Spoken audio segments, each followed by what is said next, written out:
Hey, what's up, guys? The Film Geek here, and last night on TNT, I watched Gladiator, which, from my list of best pictures, was the winner of the best picture from the year 2000. So, I watched that.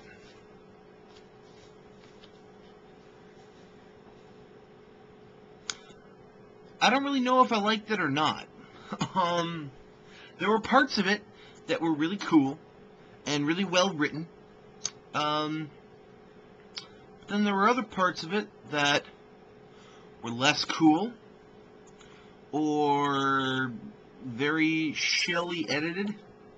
There were a couple scenes I just thought the editing was off on them. In fact, there was like one scene. There was this really weird jump cut that just kind of like pulled me out of the story for a second to be like, what the hell was that? You know,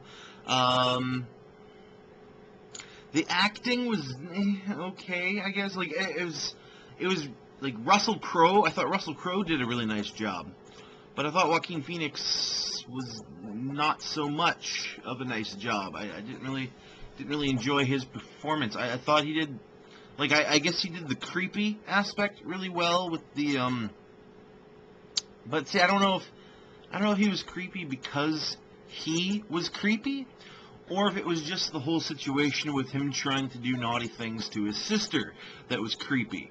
Or the one scene where he's watching his nephew and his face is like this close as he's watching his nephew, you know, sleep.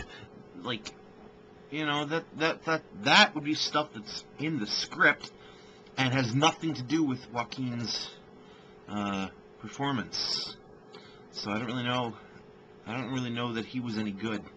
The story was halfway original, halfway a knockoff of Spartacus. So I'm not sure that I was digging the story that much either. Like, I loved Spartacus, but I don't like shitty attempts to be that good.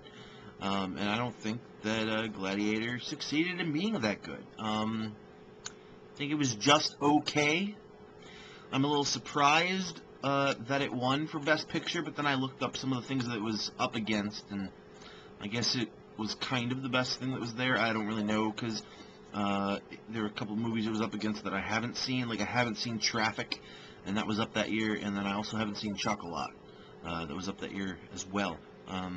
But it was definitely better, in my opinion, than both Aaron Brockovich and Crouching Tiger, Hidden Dragon. So maybe it was the best thing that year, but overall, I thought it was kind of subpar. I thought it was just middle of the road. Cinematography was decent. I felt like most of what was going on visually was due to color correction as opposed to cinematography. The only cool things really with the cinematography were the fight scenes, where they, you know, had the open shutter, and so like things are like jolting around. But you know, that gets seen in a lot of movies nowadays. But for all I know, Gladiator could have been the first one to do that, because I can't think of any movies prior to Gladiator that really did do that. So that, I guess, was innovative for its time. Although, you know, nowadays it's something everyone does. But even the fight scenes themselves, I thought, felt really slow. It looked like, again, another editing problem. I know from working on sets, when you have a fight scene, you'll normally record stuff at half speed. So, like, instead of me attacking you like, BAM! I'll attack you like, BAM! And then in editing, they'll speed it up a little bit so that it looks like BAM, but I don't actually hit you, you know. It looked to me like they recorded their half-speed attacks, and then editing forgot to speed it up. It looked ridiculously slow to me. The other kind of cool thing, they only used this effect twice, was where he's like totally stationary and the ground underneath him is like rolling past. I thought that was a kind of cool effect.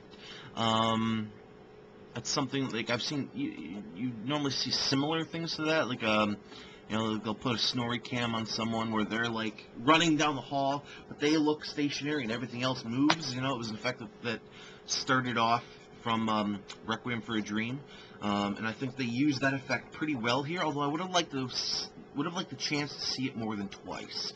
Rule of threes, people. If you're gonna do something in your movie that is like has like symbology to it, you should do it 3 times. First time you see it, you're like, hey, that was cool. The second time you do it, it kind of like is like, oh, this is getting old. And then the third time you do it, it's back to, holy shit, that was awesome. I loved it, you know. But they only did it twice. So I was like, yeah, it was a cool effect, but it was, in my opinion, underused. Yeah, not really sure what else I can talk about here. Everything was pretty much very middle of the road for me. I don't know if I liked it or not, and because I don't know if I liked it or not, and because I thought it was middle of the road, I'm going to give it a middle of the road score of 2.5 out of 5. Sorry, I didn't hate it, didn't love it. I don't even know if I liked it or disliked it. I was just kind of like bland about the whole thing. So Gladiator, if it comes on TNT again, check it out. Otherwise, you know, maybe you want to see it. Maybe that's your thing. Maybe middle of the road actions set in a gladiator arena is your style, is your type of thing. It didn't work for me. That's all I'm saying.